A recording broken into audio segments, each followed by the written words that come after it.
Good morning. Good morning, everyone. I am so thrilled to be here. Welcome to the Science of Mind lecture series here on New Thought Media Network. I am RasherylMcCreary. I'm a practitioner. I am just so thrilled to be here and so thrilled to be talking about the chapter about mental equivalence. Mental equivalence. So excited. So let's start by turning within and I'll do a quick prayer treatment and then we're going to jump right in to today's topic. So let's turn within and just take a nice deep breath as we settle down into the very center of our beingness. And so as we breathe, we just recognize that there is one life, there is one idea, there is one power, there is one presence, and it is my life right here, right now. Oh, just so grateful to speak the word this morning, knowing God is all there is. There is nothing else. There's not a spot where spirit is not. And knowing that I am an emanation of the all that is, a direct expression of the all that is. And so I speak the word for our time together today, knowing that every word, every idea, every concept unfolds easily and effortlessly. I know that the words that are spoken, the brilliance, the mystical brilliance of Ernest Holmes is conveyed in our time together. And the words of the Science of Mind textbook just come alive and are real for each of us. I accept this blessing today and I give thanks for it. I give thanks for this time in this container of science of mind, thought and thinking and ideas and concepts. And so I just release this word now, knowing it is complete, it is done, and that all is well. And we just say together, and so it is. And so it is. So thrilled to be here to talk about mental equivalence. And before we do, I just want to go back to last week. Tracy Brown was here and she talked about the principles of successful living. And I will be referring to my textbook here. So if you see me looking down, I'm just looking at my notes here. But one of the big core discussion and principles of successful living is this paragraph, which I love, which really sums up science of mind. And it says the science of mind is based entirely upon the supposition that we are surrounded by universal mind into which we think. This mind, in its original state, fills all space. It fills the space that man uses in the universe. It is in man. It is in woman. It is in us as well as outside of us. As woman or man thinks into this universal mind, she sets a law in motion, which is creative and which contains within itself limitless possibility. That contains within itself limitless possibility. And so the principles of successful living is basically saying that this abundant power, this presence that is everywhere, is in each of us. And by our thinking into it, we set a law in motion that brings, that creates our experience, that becomes our experience. And the beauty of this is that, that we have the potential at any time to transform our lives, to transform our circumstances, our situations, to have a successful life, whatever that means to us. If it's better relationships, or if it's more income or better health, whatever a successful life looks like for us.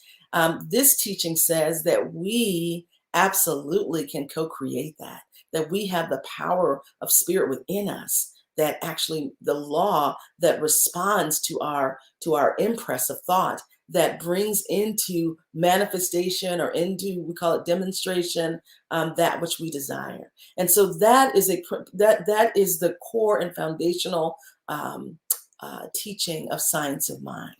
And that is what allows us to live successfully, foundational principle.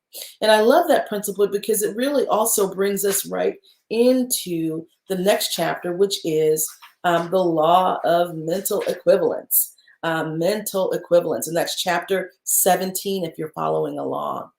So I thought what I'd do to discuss mental equivalence is pull a story initially it's a little bit further along in the chapter.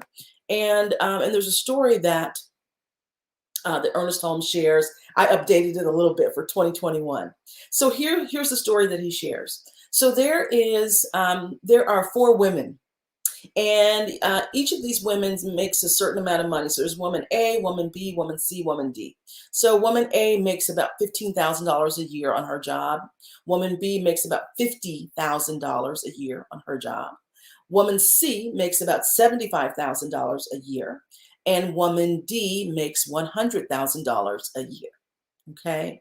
Now, these four women all lose their jobs for some reason, and they go to a practitioner and they want a spiritual mind treatment. They go to a practitioner, they want treatment, they're seeking employment, and they want the practitioner to pray for their divine right employment.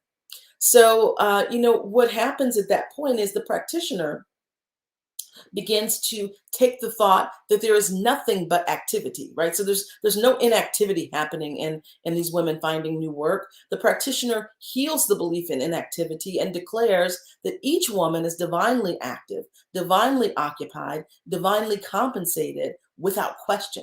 Right? The practitioner goes through that process in the practitioner's mind.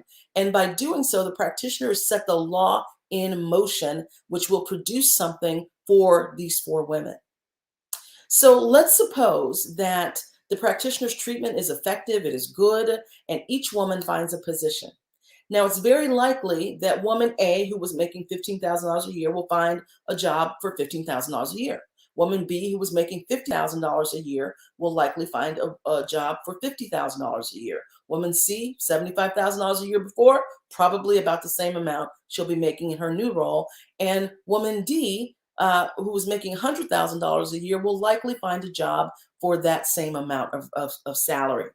So the question is, right, if the practitioner spoke the word for each one, did the prayer treatment for each one, then why aren't they all making $100,000? Why is one making $15,000 and another one's making $100,000 a year?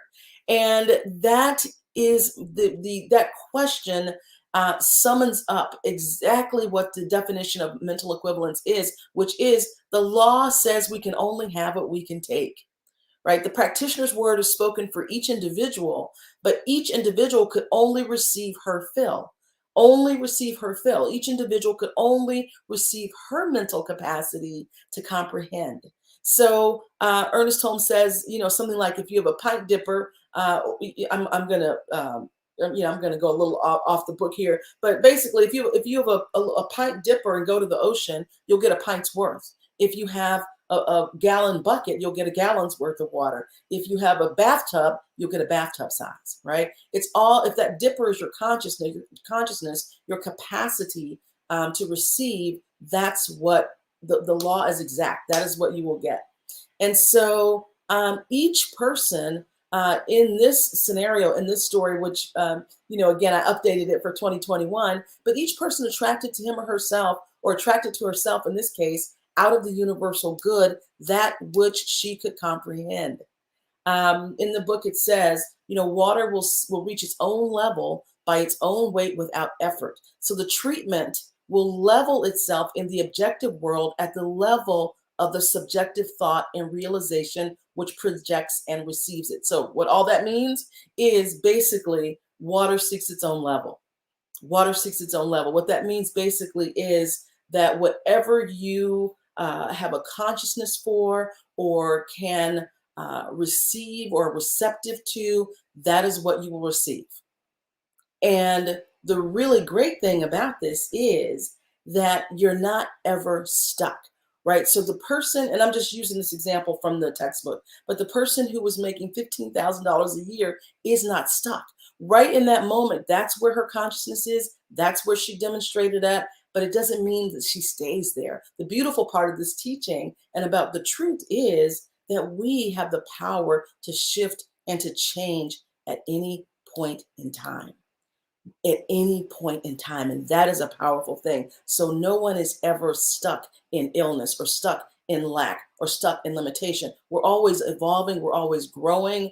And so we can expand out from any point. We can expand our consciousness out from any point in time. So let me just say what the mental equivalent is. So what is the mental equivalent? So I'm going to give you the textbook definition, and then we'll talk a little bit more, but I think you're getting it. So the mental equivalent, in the glossary of the Science of Mind textbook, you'll see this definition in there. So the mental equivalent is having a subjective idea of the desired experience. So as we bring ourselves to greater vision than the range of our present concepts, we can then induce a greater concept and thereby demonstrate more in our experience.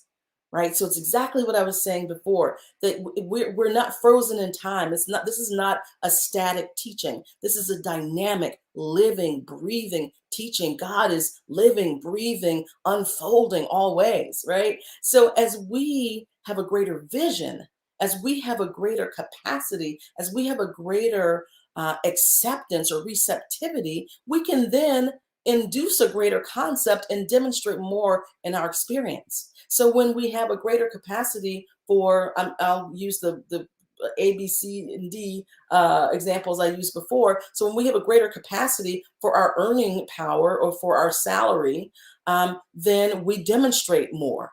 Right. And we've all seen that as we've grown throughout our lives. We've seen where, at one point in our life, maybe we only believed in, we could have a certain thing, whatever it is, a certain kind of relationship or a certain kind of job or whatever. And then as we've grown and evolved with this teaching and we expand our vision, we expand our concepts, and we expand and have a greater vision of what's possible, then we begin to demonstrate more. That's the law of mental equivalence.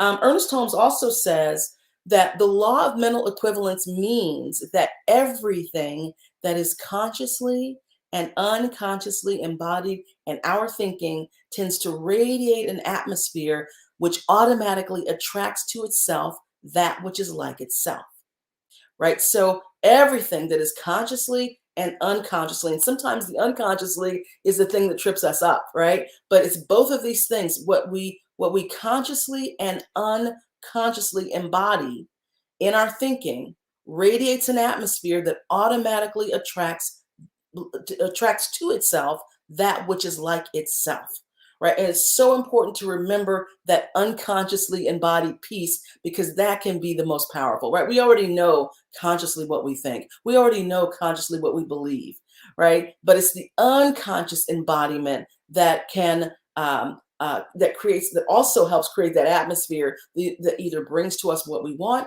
or what we don't want. And that's why sometimes you will see, I have a question here, and I tried to write out some questions that I thought that typically I've heard from practitioner clients or teaching classes through the years. But, sometimes people will say, well, why isn't prayer working for me? Why, I'm praying for this, I'm praying for that. And why isn't prayer working for me? It's not working for me. And that, if we go back to this, what Ernest Holmes says is that perhaps there is an unconscious embodiment of something that is repelling that which we desire. So let's say my prayer is that I want to be in a great relationship, and I want to be married in a great relationship. And so that's my prayer, and I'm praying for this, and I have people praying for it, and it's not happening, and it's not happening. No matter how much I pray for this thing, it's not happening. And so the next step that I would take is to then begin to examine what are my conscious beliefs and what is my unconscious belief, right? Uncovering that, what are the unconscious beliefs that I'm embodying that could be repelling or blocking what I say I want, which is a relationship, or it could be health, or it could be anything, right? So that's one of the things to be thinking about when you're saying, well, why isn't prayer working for me? Like, what's going on? Why isn't this working? Well, if we have a real embodiment, then we can demonstrate. The other thing I hear a lot is, I'm praying for so-and-so to change. Like, why can't I'm praying for my husband to behave this way, or I'm praying for my boss to do X, Y, and Z, or I'm praying for my children to stop doing this and start doing that, right? So first of all, that's outlining, but I won't go into that. But the other thing is that, so frequently we think that, especially if you're new to this teaching, you think that prayer is changing something out there, right? If I pray for so and so to behave differently, then this prayer is gonna change their behavior, right? The prayer is changing their behavior. And the truth is that prayer is not doing something to conditions out there. Prayer is doing something to the mind of the one praying. So if you're a practitioner or you're doing a spiritual mind treatment, you're not doing anything to God. You're not begging God to do something. You're not trying to change someone else or change a condition, right? God is God. The eternal gift of God is the gift of God is the nature of God. God is eternally giving. It can't help giving. God is the gift. God is that which we pray for. So you're not changing something out there. What you're doing is you're getting yourself in alignment with spirit, right? You're seeing rightly, you're seeing truth, you're getting yourself aligned with spirit, and you're seeing rightly whatever that condition is, right? So in this chapter, there's quite a few examples of Jesus that Ernest Holmes includes. And he says that the whole teaching of Jesus was based on the theory that we're just sort of what I said about science of mind earlier. The whole teaching of Jesus is based on the theory that we're surrounded by an intelligent law which does unto each as he or she believes. So that is the whole law. It's as you believe. So as you're praying, you're not changing something out there. You're changing your belief, belief, your knowingness of what's happening. You're aligning with the truth, with that one presence, with that one power, with the all that is. So you're aligning. You're coming into right alignment about the truth, and that creates that activates the law, which then moves and changes the effect. Right. So that is so when people say, well, my prayer's not working, or this isn't working, or that isn't working, or that person's not changing, you're not praying to change someone. You're praying to change your own consciousness. So let's talk a little bit about what prayer, a little bit about, what makes for powerful prayer. So again, Ernest Holmes brings up some of the teachings of Jesus in this part. So I just want to preface that before I go on. But we find that the essence of powerful prayer, or the power of prayer, is faith and acceptance, right? Faith and acceptance, and the mental equivalent, right? So faith. So one of the things it says in the textbook is, and I mentioned this earlier, is that God doesn't favor, one person over another. Or, when I have clients say, well, so and so, so and so got this great house, and I've been praying for a new house, or whatever it is, or so and so was healed from this, and I've been praying, and I haven't had the same thing, right? Why isn't God helping me? Why isn't my prayer being answered? And so the thing to remember is that God does not favor one person over another, right? God does not answer one prayer or another because God is favoring one over the other. The law responds to one individual differently or more than another because that individual has moved themselves into right relationship with spirit, or the principle of being, right? So as we move into right relationship in prayer and our living, as we move into right relationship with spirit, then we begin to demonstrate those outcomes that we want. So it's not that, God's some man up in the sky that's like some people better than others, or some people are more highly favored than others and they get certain things. That's not how this works. It's really about moving yourself into a right relationship with spirit, and then the demonstrations begin to flow. So in talking about faith, Ernest Holmes shares a story of when Jesus tells the paralyzed man to take up the bed and walk, right? Take up that bed and walk. And Jesus knew the person would get up and walk.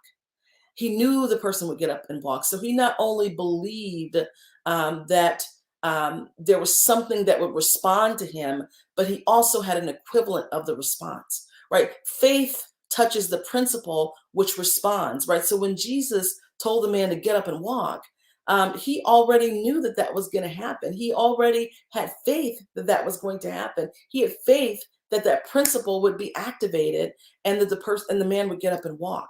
So that faith and that acceptance goes together with the mental equivalent, and that is what makes prayer so powerful. That is what makes prayer so powerful. So it's not a willy-nilly kind of thing that happens randomly for some people and randomly for others. It is something that is definite and is law, right? So having that faith, absolutely accepting that what you are praying for, and having the mental equivalent, knowing that faith is going to touch that principle, and which responds, right? All of those things are the necessary ingredients for prayer to be powerful and for us to have results.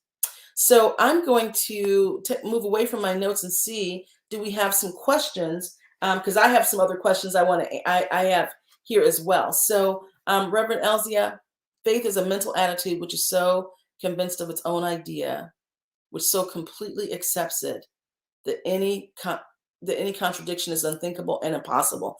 Absolutely, absolutely. So I don't know who wrote that comment, but that's absolutely true. The other thing I really love in this chapter, and let me see if I have it in my notes here.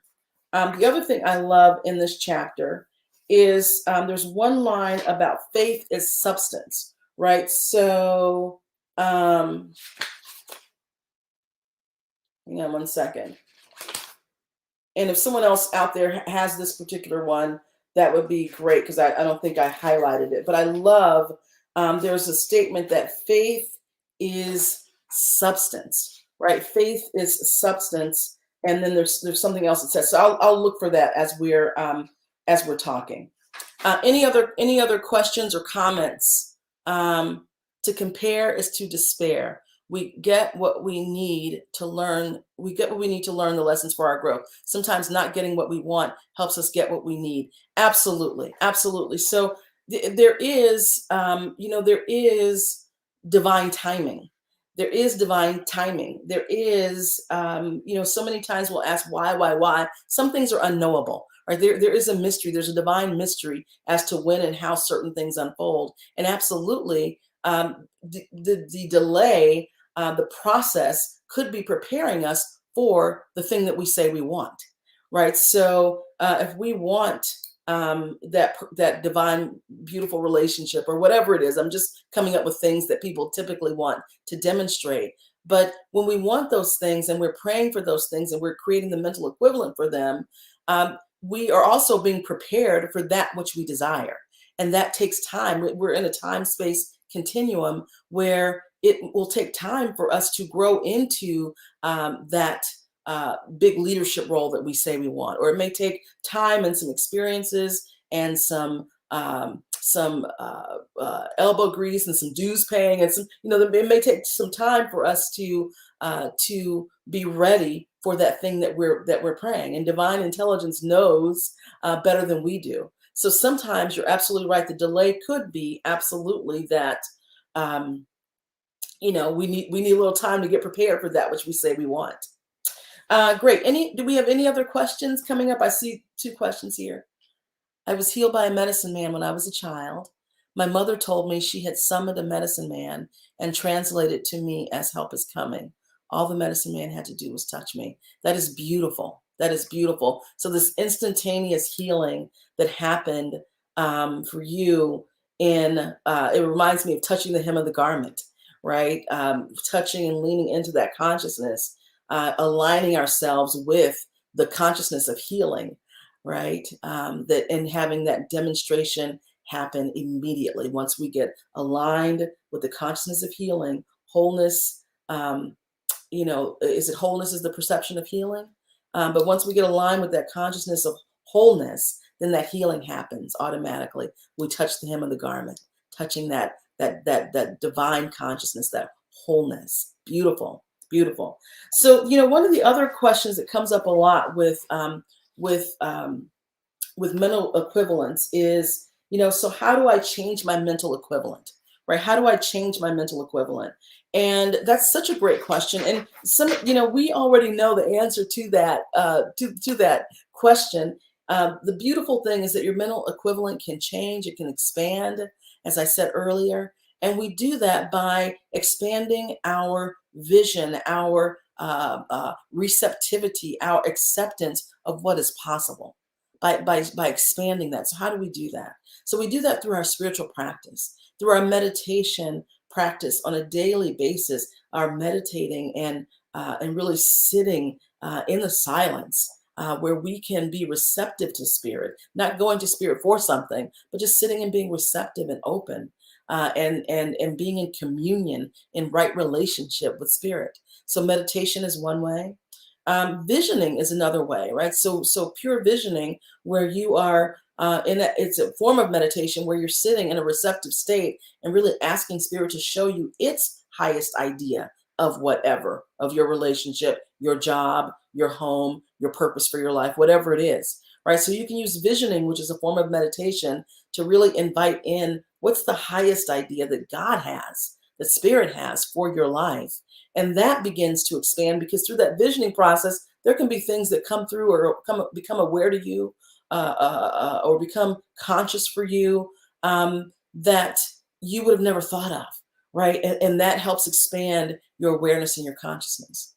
Also, doing spiritual mind treatment, again, our spiritual practice. So, doing spiritual mind treatment is something that expands that mental equivalent, right? And the fourth thing I will say about how to expand that mental equivalent is be in community or relationship with people who have a high consciousness, who bring you along, that make you go, ah, make you wake up, make you go, wow, that activate that aspirational energy in you, where it's like, wow, look at what's possible. Look at what's possible. Look at what this person's doing. Not from a comparison standpoint, but from a inspiration standpoint, an aspiration standpoint, from being in community with people that just inspire you, and where you begin to feel like, well, yes, I can do this, right? I can do this. Oh, yes, this is possible. Yes, this is the possibility for me. So spending your time more there than you are on the things of this world, the Facebook, all these things that sort of keep us locked into an old consciousness.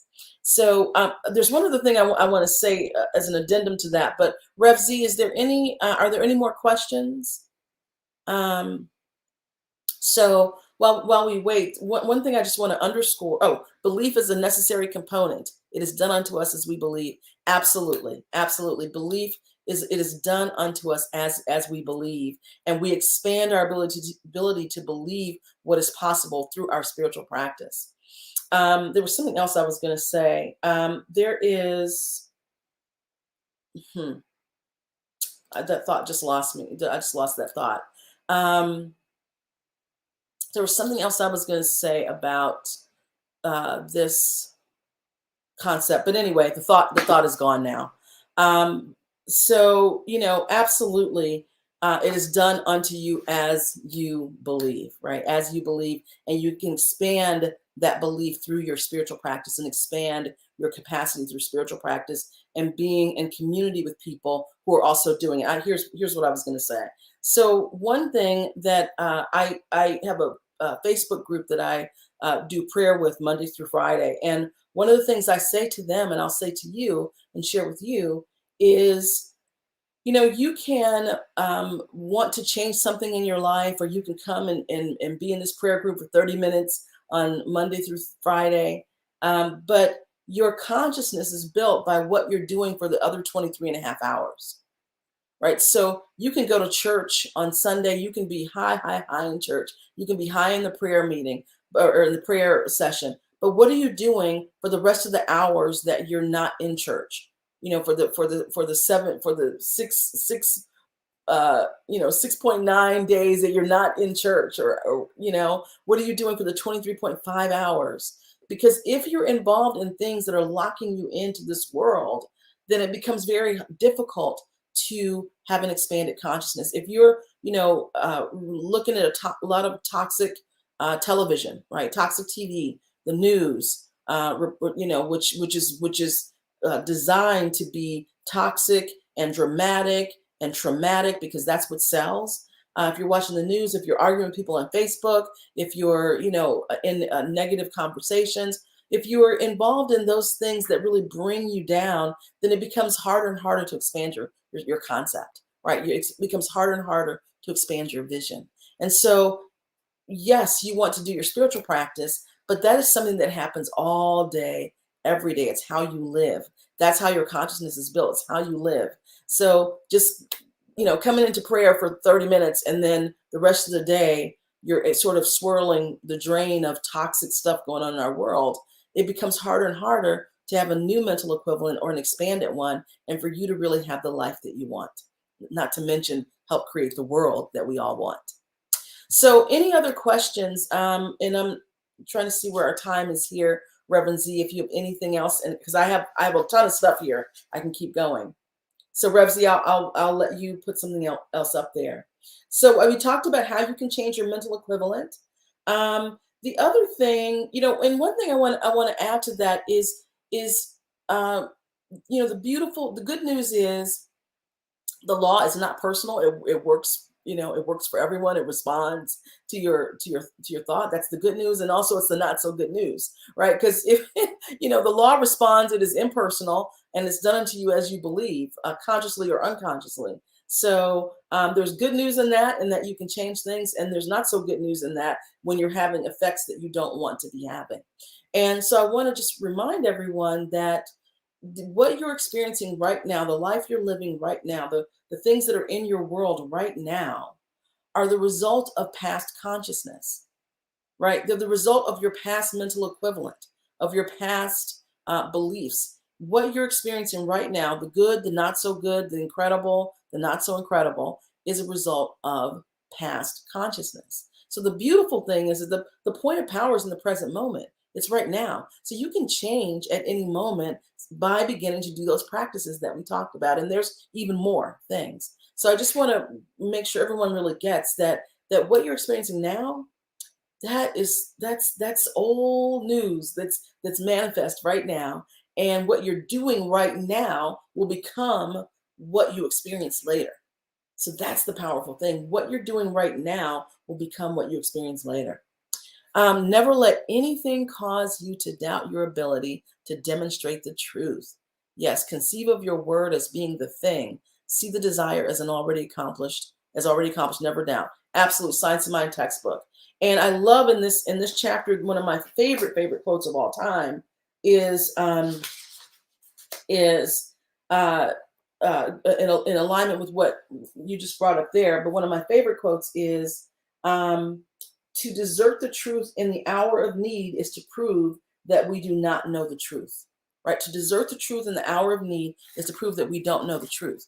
And so if you're right now experiencing something that you've been praying for, that you really desire, or you're experiencing something, dis-ease, disharmony, disgrace, whatever it is, this is the best time now to work on your mental equivalence, to see a practitioner, to do your own spiritual mind treatment, which is another way to expand your mental equivalent, to do your own spiritual mind treatment that helps you get into alignment on a regular basis with the truth, right? With the truth. That's not the time to abandon, when you're under pressure, or when the pandemonium, that's what I call the pandemic, the pandemonium hits.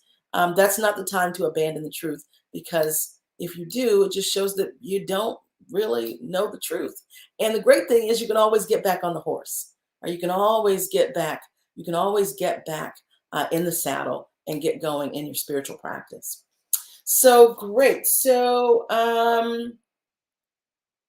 I think I have gone through all of my questions that typically come up related to mental equivalent.